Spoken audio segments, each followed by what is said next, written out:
जब भी कोई व्यक्ति गौतम बुद्ध के सॉन्ग में शामिल होता था, तो बुद्ध उसे सबसे पहले शांत रहने के लिए कहते थे।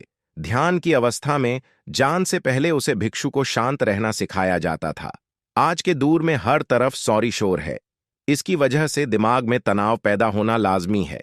ऐसे में अगर आप हर रोज कुछ डर मौन रहने का अभ्यास करते हैं, तो इससे आपके तनाव पैदा होने वाले हार्मोन के लेवल में कमी आई है। इससे आपका दिमाग शांत होता है, गुस्सा नियंत्रित राहत है और तनाव बढ़ाने वाले हार्मोन्स का लेवल घटना है।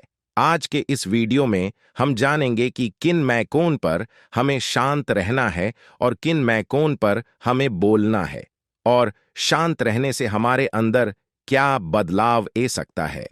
परिचय। हम एक शोरगुल के शहर में रहने वाली एक युवती माया को परिचित करते हैं।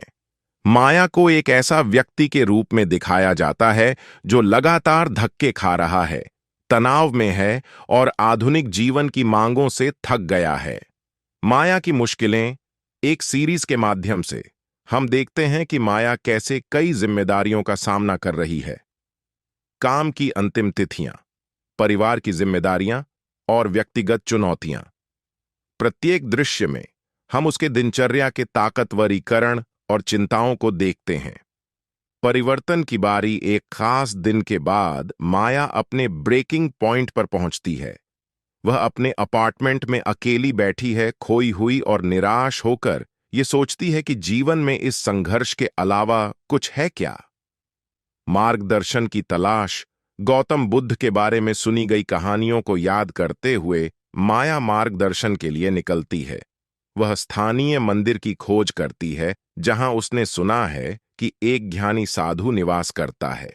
साधु से मिलना। माया एक शांतिपूर्ण बगीचे में पहुंचती है जहां भिक्षु समाधि ध्यान में बैठे हैं।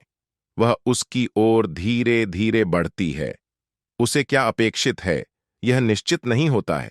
अपना दिल बहाना आंसुओं से भरी आंखों के साथ माया भिक्षु समाधि के सामने अपनी दिल की बात कहती है। वह उसे अपनी चिंताओं, डरों और खोज के बारे में बताती है, चाहकर शांति और सुख के लिए। समझ का सागर। भिक्षु समाधि माया की कथा को साहसपूर्वक सुनते हैं। उनकी आवाज में दया और समझ होती है, जो गौतम बुद्ध से प्रेरित हैं। दुहक की अनित्यता, सामान्यतः संज्ञान का महत्व और अंदर की शांति का मार्ग। जैसे उसे सुनते हैं, माया को एक सामान्य विश्राम का एहसास होता है। उसे लगता है कि वास्तव में सच्ची खुशी। दृश्य 8।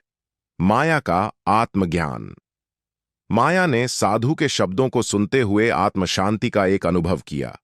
उसे यह महसूस होता है कि वास्तव में सच्ची खुशी बाहरी स्रोतों से नहीं आती, बल्कि भीतर संतुलन और कृतज्ञता का विकास करने से होती है। परिवर्तन को गले लगाना। नई संकल्पना के साथ माया अपने जीवन में परिवर्तन करने का निर्णय लेती है। वह ध्यान अभ्यास करने, प्राकृतिक सुंदरता में अधिक समय व्यतीत करने और प्रियजनों के साथ अपनी संबंधों का समृद्ध करने लगती है। शांति का खोज। समय के साथ माया का जीवन परिवर्तित होता है। उसे अब अधिक स्ट्रेस और चिंता का सामना नहीं करना पड़ता है। बजाय इसके वह गहरी शांति और आनंद के पलों का अनुभव करती है, जानते हुए कि वह गौतम बुद्ध के शिक्षाओं को अपने हृदय में लेकर चल रही है। समापन कहानी।